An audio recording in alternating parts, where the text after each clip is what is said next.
Pensez-vous qu'une femme peut devenir chef de gouvernement un jour?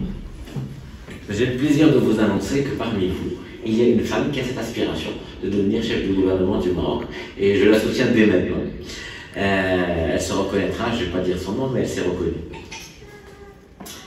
Bien sûr, في نظركم شكون اللي يمكن يدافع على حقوق النساء من غير النساء؟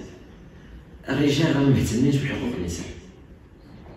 الرجال ما مهتمينش بحقوق النساء. الرجال ils sont concentrés sur leurs droits, sur leurs avantages, sur les économies de rente, sur tous les avantages liés à l'économie, aux droits, à la sécurité du pays, à la diplomatie, etc.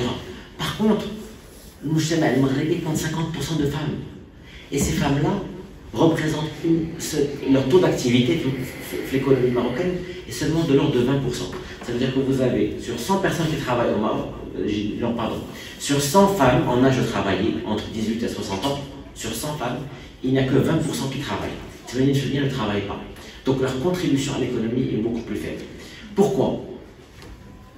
Parce que dans les sociétés, elles n'ont peut-être pas des temps de travail qui sont aménagés. Elles ne peuvent pas sortir plus tôt, elles ne peuvent pas travailler, faire le télétravail. En Europe, il y a ce qu'on appelle 4/5e. Une femme peut travailler 4 jours sur 5.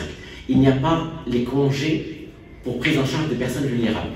Une femme qui a sa mère, son père qui est malade, ou même un homme, s'il a besoin de s'occuper de ses parents pendant quelques mois, en Europe, il peut certainement travailler pendant quelques mois pour s'occuper de ses parents, ou de ses enfants, ou de son conjoint qui est malade. Donc les femmes sont obligées de quitter le monde du travail, quand elles le quittent, elles n'y reviennent pas. Donc déjà, les femmes ne sont pas assez représentées dans le monde économique. Sans vous parler du monde politique. Dans le monde politique, étant donné que les réunions démarrent à 19h et finissent à 3h du matin, forcément, il n'y a pas beaucoup de femmes qui peuvent participer à ça. Donc, il n'y a pas de quota dans les comités, dans les conseils d'administration d'entreprise. Donc, vous avez 95% d'hommes. Dans les partis politiques, dans les élections, il n'y a pas suffisamment de quotas pour permettre de faire une place aux femmes. Donc, est-ce que nous avons besoin d'avoir des centaines de femmes qui désirent être chefs de gouvernement? On en a besoin. On en a besoin parce que si on veut que le Marocain défende la moitié de ses citoyens, ses citoyennes, il faut que les femmes se sentent concernées. Il faut qu'il y ait, on va parler de leadership après, mais le leadership c'est aussi le sens de la responsabilité. Qui se sent responsable des femmes? Saïda Nebhi était une militante féministe qui défendait les droits des femmes.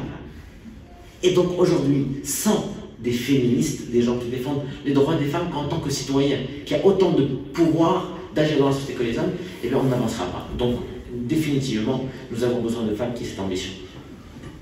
Et pardon, quand on fait des rencontres sur la région, etc.,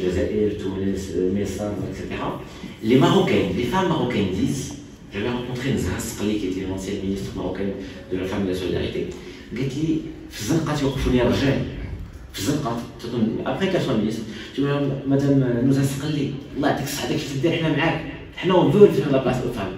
Et Nouza Sqali disait في المغرب on a la chance que les hommes ne s'opposent pas aux femmes, que les hommes ne s'opposent pas aux femmes qui réussissent, au contraire ils veulent les aider. Donc profitez du fait que nous avons une société dans laquelle les hommes ne sont pas nécessairement des barrières au développement des femmes. Et derrière toutes les femmes qui ont réussi dans ce pays, que ce soit les femmes politiques, les femmes médecins, les femmes d'affaires, etc., très souvent, il y a quelqu'un derrière, un homme ou une femme, souvent un homme, parfois un père, qui leur a dit « tu vas aller loin », parfois un mari qui leur dit « tu vas aller loin », parfois un fils qui leur dit « tu vas aller loin » et qui leur permet de partir.